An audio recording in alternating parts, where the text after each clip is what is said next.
there, it's Grey Witch Wanderer, and I'm feeling zen. And today I want to talk about a topic that I guess is misconstrued a lot of the time, in my opinion, and it is called spiritual death. I went through a spiritual death myself, as I told you in the last video, so we're going to just move on into it. What I think a spiritual death is when you accept that you don't know. When you leap into the unknown without expectation. When you do meditation, a lot of the time, the thing that holds people back is expectation. They feel as though when they get in the meditation, I'm too ADD, you're focusing on the things that it's okay to think during a meditation. The goal is not to clear your mind. There are no goals at all. That's how you meditate. That's how you get to where you need to be. By not expecting a result. Just taking it as it comes. Take it easy. So, with spiritual death, it's, for me, was really beautiful because I basically went into this and said, I know nothing. I don't know anything about what's going on. Everything that I believed that I knew 100% to be true, I'm letting that go. Everything. Nothing is real. Gravity is not real. Nothing's real. And allow the universe to show me what is true. Not what some guy, some group tells me, oh, this is what you need to believe or this will happen. No, it was my one-on-one connection to source, to the higher power, not needing someone else to define that for me. So I was letting go of my identity, feeling as though I am the witch, I am this, I am that, I am this, I am that. It's too much. It's defeating to consistently in your head consume yourself with labels of who you are and identity.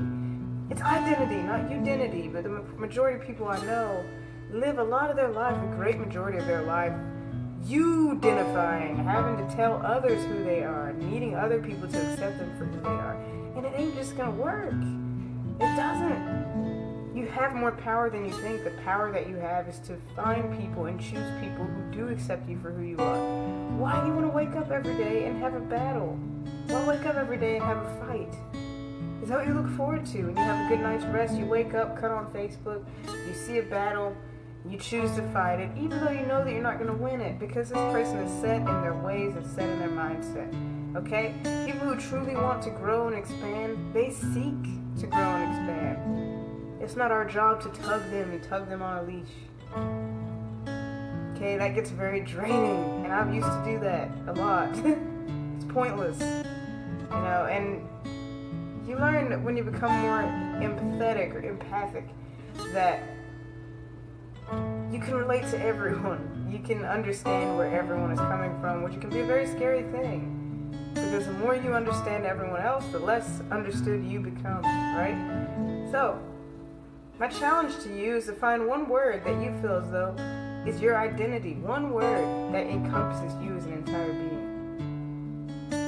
Can you do that? Or were you just thinking of 5, 6, 7, 10 words or more appearing? Okay? None of those define you, because then what if I find someone else that has those same exact terms that define them? Are they you? Or are they them? They're them, right? They're not the same person as you just because they have the same identity as you, what they think is an identity.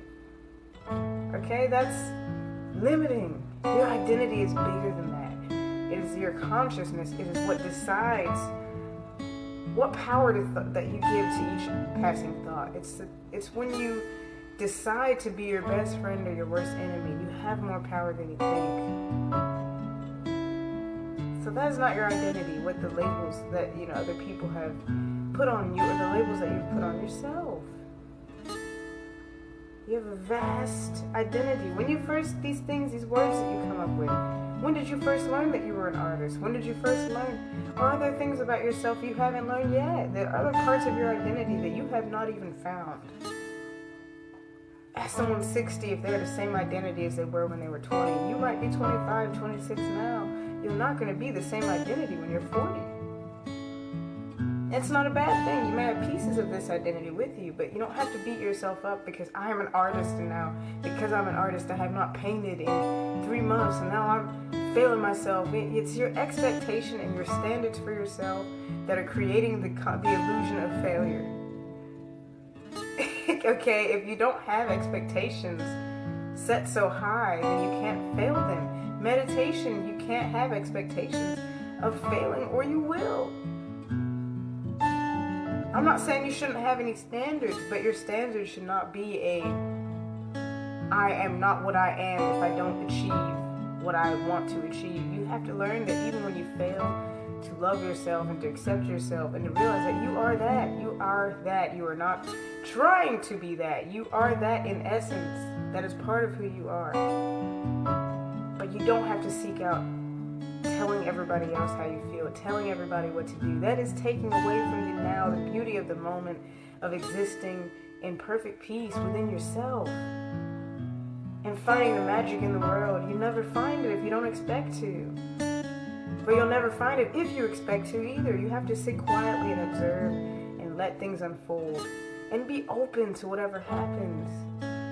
Not, oh, this happened, I've got to explain it. Oh, this happened, I have to explain it. Let that go. I know it's hard. We're thinking individuals, but we're also human beings, not human doings. And we got to learn to be and to accept that we are here to be. And to, in every moment, accept joy and not seeking out anger because it's boring. You know, feeling, oh, I'm bored, I've got to get on Facebook and find comments that make me angry. No. We've all done that. It's time to stop that. It's time for us to do better than that. You know, and with spiritual death, I feel like we'll all come together when we realize that what my beliefs are, what your beliefs are, what our beliefs are. None of us are correct and all of us are correct.